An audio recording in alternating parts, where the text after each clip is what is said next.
Welcome to Monday. It's the 23rd day of September 2024. It's the first full day of fall officially. I want to thank meteorologist Mark Kewer and Donald Watzel for filling in while I was gone here over the last week and a half. Back in the saddle, and I came back just in time to enjoy some really nice fall weather. So we saw fall come in officially last night, and we did see that system go across the central and southern Rockies, pulling in some cool air. So some of you are waking up to a cool morning. Some of you may have a little bit of frost, especially in parts of western Wyoming, southern and southwestern areas of Montana and eastern Idaho. But high pressure is going to be moving back in. So fall is in the air. There's a great fall photo right there of those darker blue skies you get this time of year. Rain chances are pretty meager. We really aren't going to see much going on. We've got nice fall weather coming here for another week with low rain chances, warm, hard temperatures, and for those of you watching out for that first hard freeze, could we have some frost? Yeah, some of you already have. But that killer freeze where you're down into the mid to upper 20s for several hours, it's not on the table yet, at least through this work week and probably at least through Saturday. So your growing season's going to get extended here for another week. Also, we have a new La Niña update to pass along. So this fall is in the air. There's a great fall photo there from the Panhandle in Nebraska. Then, nice shot there out of Rocky Mountain National Park this past weekend. Saturday night into Sunday, snow fell over a lot of the higher mountains of Colorado as that small low, took a track south into those areas all the way down into Leadville. We've got just that great contrast of fresh snow on the mountain peaks, changing fall colors with the aspen. It's going to be a beautiful week. Speaking of fall colors, this is a really good week to go out and check them out. High pressure is coming on into the region. You can see very little cloudiness. This is the low that came across the southern Rockies over the weekend, is now headed into the lower Mississippi Valley.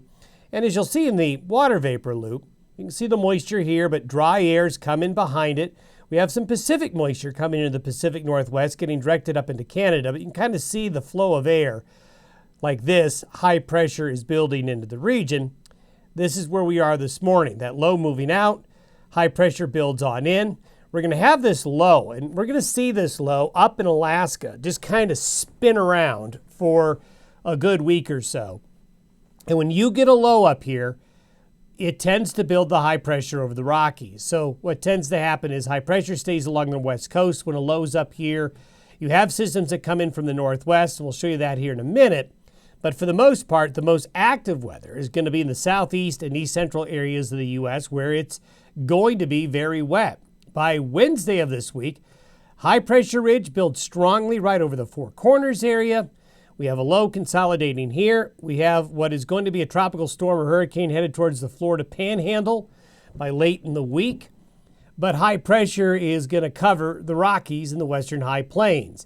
And we still have this large area of low pressure up here. And as long as it stays up there, we're going to have fair weather here, interrupted occasionally by fronts spinning off that low. So this is where we are through Thursday morning. So precipitation going to be most prominent on the eastern side of the country, from the northern plains to most of the Rockies in the desert southwest. Very, very dry. Little bit of shower activity in the Pacific Northwest there up into British Columbia. But the rest of the west, from western Canada through the desert southwest, very quiet weather-wise. By Saturday, what's going to be left of the hurricane is going to get pulled into that low, and it's just going to sit there. So this is a log jam. So we've got a log jam. We've got this low spinning around here, caught between these two highs. We have that low up in Alaska. So generally speaking, high pressure, the jet stream is going to look like this.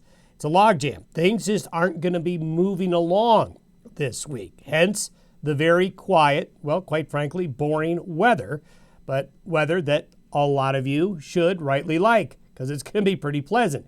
This is for the second half of the week through Sunday. So you can see how wet Florida, parts of the Gulf Coast, southeast, lower Mississippi Valley again gets very, very wet. So water levels on the Mississippi continuing to go up, while out west, again, very little going on. Hence, the really nice weather that will likely occur probably through at least Saturday to check out those changing fall colors. Now, the next change in the weather comes in about a week from today. But between now and next Monday, this is the temperature anomaly. Canada and most of the U.S. pretty warm.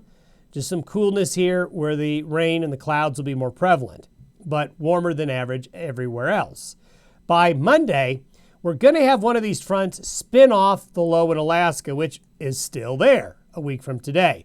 But it's going to spit out little waves. So we do have a wave that could come along in the east of the divide Sunday into Monday. And this could bring a shot of cooler air. Now, will it be enough to bring a freeze? Is the freeze coming here? I don't think so, at least a hard one. But there is going to be a pretty good cool down, as you can see here, by late Sunday into Monday. So really, it's a week from today before the next significant front comes in. There'll be some moisture with it, but not a lot. But that's the next cool down, basically a week from today, which is going to be right at the end of September. Now, if we go out further, this is looking all the way out to a week from this Friday, which is Friday, October 4th.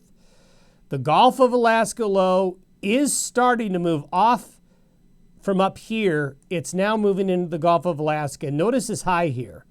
So what we're going to be watching is if this high continues to build, eventually, we talked about a log jam, the dam breaks.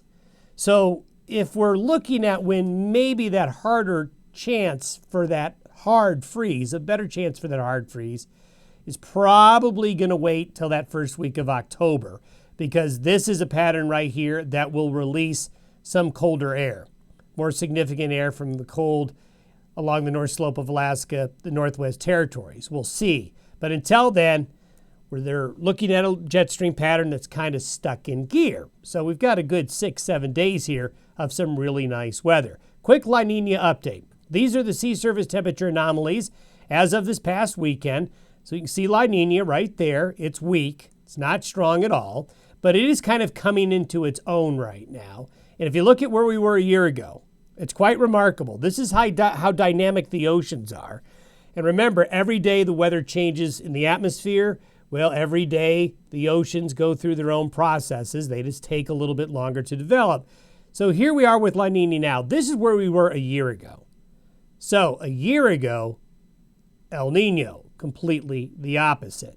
So here we are right now. These warm sea surface temperature anomalies right here will play a role come November, December, January, if they're still there, and they're likely going to be. We have the new forecast that came out earlier this month for the probabilities of La Niña for the rest of the season. So this is August, September, October, so these are 3-month periods. The peak chance of La Niña is November through December. So we're basically seeing La Niña come into its own, then see how it just tails off, and it falls off sharply after the first of the year, and the potential for a neutral status and even the potential for an El Nino by spring starts to go up. So the trend of La Niña goes down by the new year, neutral or El Nino chances go up after that time frame. So this goes along with the long-range forecast we put out a couple of weeks ago, which is the weakening La Niña by December and January is going to lead to that potential for some colder, more active winter weather as we go ahead into the last days of 2024 into the first quarter of 2025. Have yourself a good Monday. We'll see you tomorrow.